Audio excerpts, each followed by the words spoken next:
Me M32, if 28, I have been with my wife for 7 years. At first, it was great. She was my soulmate, and I was hers.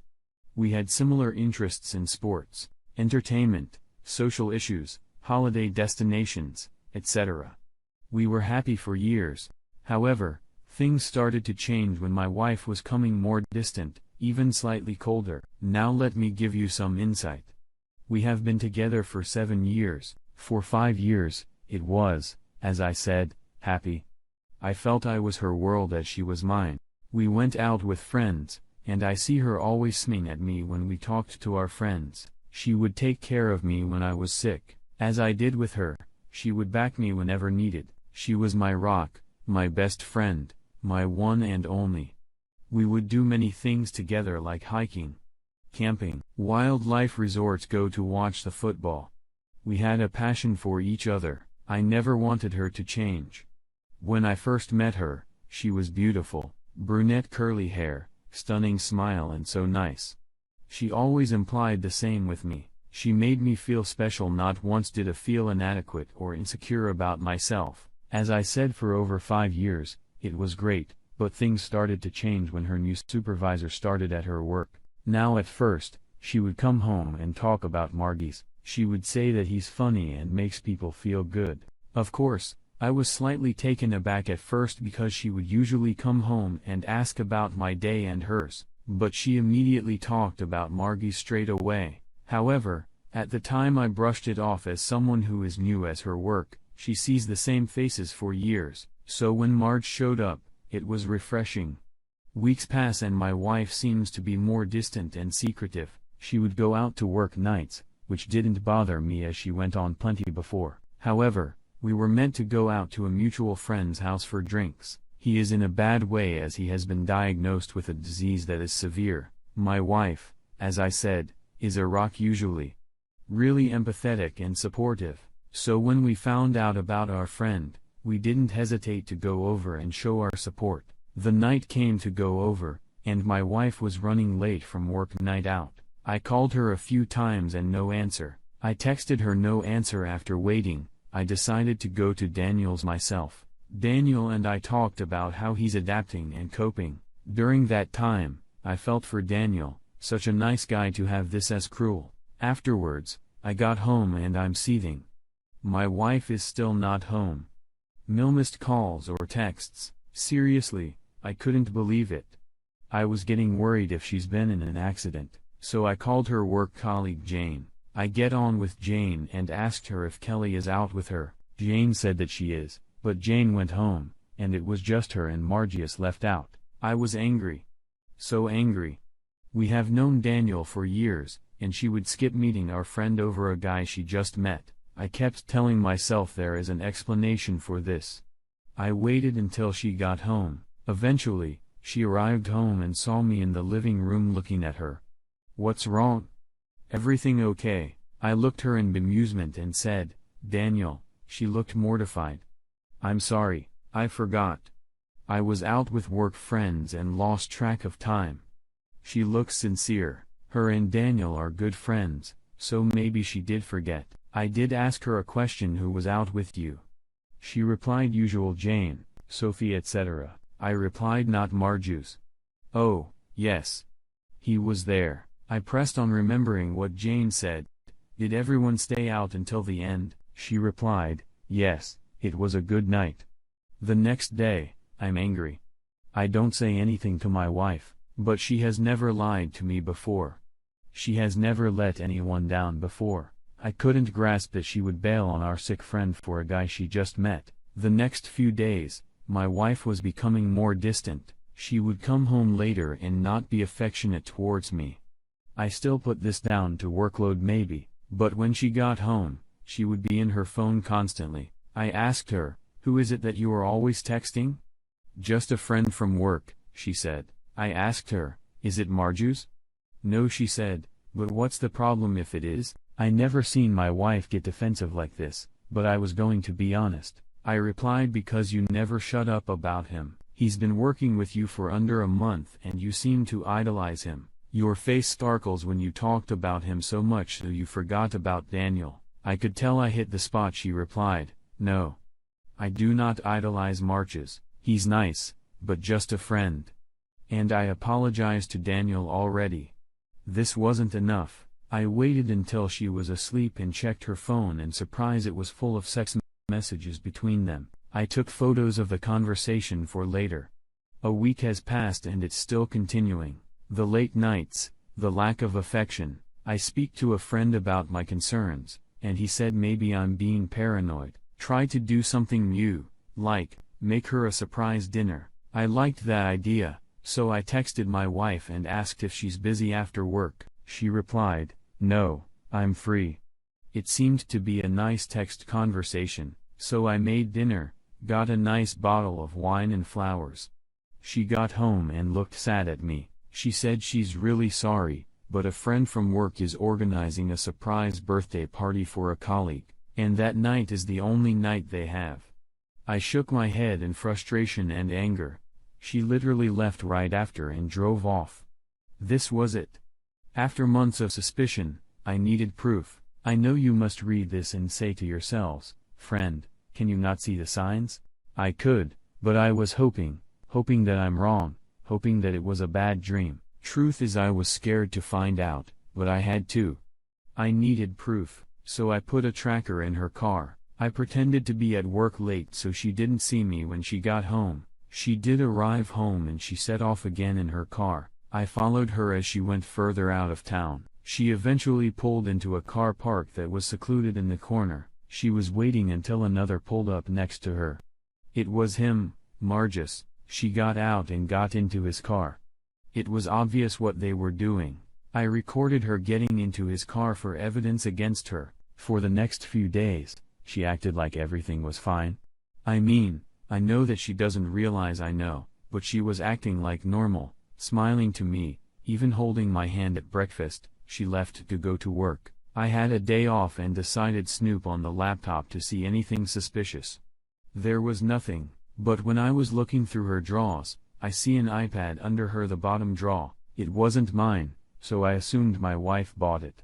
Luckily, for me, it didn't need a password. I don't know if she forgot to lock it, but I got lucky. I got in and looked. Now this is where the damage really hurt. I looked in the iPad and checked to see text conversation, but nothing. However, what I was about to see, I will never ever forget. There was a folder of pictures of my wife naked making sexual positions for him. There was so many, but there was more. There were videos. I know I shouldn't have looked at them, but I did. The videos were graphic, Marges sleeping with my wife and my wife enjoying it. But that not all. My wife was seen sleeping with another woman and another man, but the other man was someone who really made me sick. He is a bigot. He had vile tattoos of certain groups who are vile. Like I said, a vile human being. It seemed that Marge has agreed with his views, which was fitting. I couldn't believe it. My wife being with a man who held bigoted views. This was a woman who detested any form of bigotry. As did I say, why would she do this? What did she see in him? It was seeing her being fully complicit that really got to me. During our marriage, we always talked about fantasies, but never acted on them. As a man, it was threesome etc., but my wife said she would never do it. Never sleep with another woman or do anything that made her feel uncomfortable. I accepted that without a second thought. It didn't bother me that she didn't want to do it. I loved her. So to see her doing things that she never did with me hurt. Hurt really bad. I watched all the videos. I copied the video and pictures to my laptop for evidence of infidelity because that's all that matters. I want her gone. I just don't know why she did it. I don't know why she refused me the fantasy route, if you will. What made him so special? Why was she into a man that I thought she despised because of what he represented? Anyway, I spoke to Daniel about everything. He is a great man and friend. He couldn't believe I was talking about my wife. He was disgusted with her, but noticed her change as well. I told him that I want to divorce her. He understood. He said I have enough to back me. He told me that confronting her and him is pointless because she has already made up her mind. He said that I need a fresh start and to find someone who is themselves and not a mirage of a woman I'm married, like myself, Daniel hates vile racists and shook his head that my wife did this. After speaking to Daniel, it made me feel like I was in control. For months, I felt that she was in control. I was afraid to find out the truth. I didn't confront her more sternly when I was suspicious because I was afraid of the outcome. At the time, I didn't know if I wanted to leave her or make it work. But after the videos, pictures, and texts, I damn well know what I must do. I went to the lawyer to file for a divorce. I had enough. My wife was still acting normal, still on the phone constantly, still going out late. I assumed with him, I didn't care. I had to wait 3 weeks for the papers to come through. I got them. I decided to move out. Luckily, we rented and our lease was running out in 3 months. I was prepared to pay until then. Anyway, I wanted to move out, so the day came. She went to work. I made up that I had to go in later to cover for being short-staffed. She shrugged and said, "Okay." No goodbye, hug, or kiss. Still, that hasn't happened for months, so I was used to it. She left. I packed up and put the divorce papers on the kitchen table along with my wedding ring. That was it. I stayed with my friend from university who lived in another. I was grateful, but more grateful that it was far from her. The city, our same social circle. I wanted nothing to do with any of. I told my parents about what happened, and they were shocked, but fully understood. I obviously didn't tell them every little detail. There was no need. All I can think of at the moment is that I'm free. My wife would, I assume, agree, as it was clear that Marjus is the one she wants. I hope that we get a quick divorce. I really do. Later that night, my phone was blowing up with calls and texts. It was my wife. I was surprised because I honestly thought that this was what she wanted as well, but it seems that I couldn't be more wrong. I didn't speak to my wife. I had no interest in it. I read her messages, and all of them consisted of "I'm sorry," "I love you," "please can we talk," etc., etc. This lasted for hours. I blocked her number and deleted all my social media account. I spoke to my lawyer about my wife signing the divorce, but she hasn't signed. She did contact me through email. I wanted to have some way of communication because I still want the divorce. She sent me an email again saying sorry a number of times and that we needed to talk. I replied no. All I want is the divorce. She replied that she doesn't want one. I am the man she only loves and Marge has meant nothing. It's funny because I never mentioned to her why, but she obviously knows why. Her guilty conscience and seeing her plead for forgiveness was actually satisfying. I spoke to Adam, and he said I could stay as long as I wanted. I am thankful for him, but he did say that I would have to meet her eventually. He said that I left without having answers, and no matter how hard you try, eventually, you will need to hear them. Inside I was disagreeing with Adam. Why should I talk to her? Why? She gave little regard to my feelings for months. She didn't care about me. She cared about her sick friend, Daniel. She didn't care.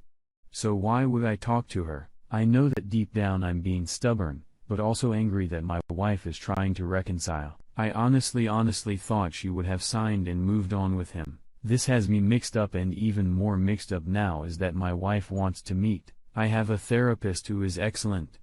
I talked about the affair, the pictures, the videos, all of it. I mentioned that my wife wants to meet up before she signs. My therapist was blunt. She said that when I left without telling her why, deep down, you wanted her to plead and her to worry. You keep telling yourself she wouldn't care. But deep down, you want her to care. You want her to feel pain, like she did to you. However, meeting her would take some of your control. She was right. She added, if you decide to meet in person, you must ask the difficult questions even if you don't like the answer, because you do have questions and you are not moving on at all. You are running away because you are scared that the last 7 years was a lie. Like I said, blunt, that was 2 days ago. My wife really wants to meet and inclined that she won't sign without meeting first. I speak to my parents and close friends about it. My dad said that you could force the issue of her signing, but that could take months. But if she's willing to sign after you talk, then it's worth it. Adam agreed. I decided to meet my wife, Although to say I'm nervous is an understatement. How should I approach this? What should I ask her? Should I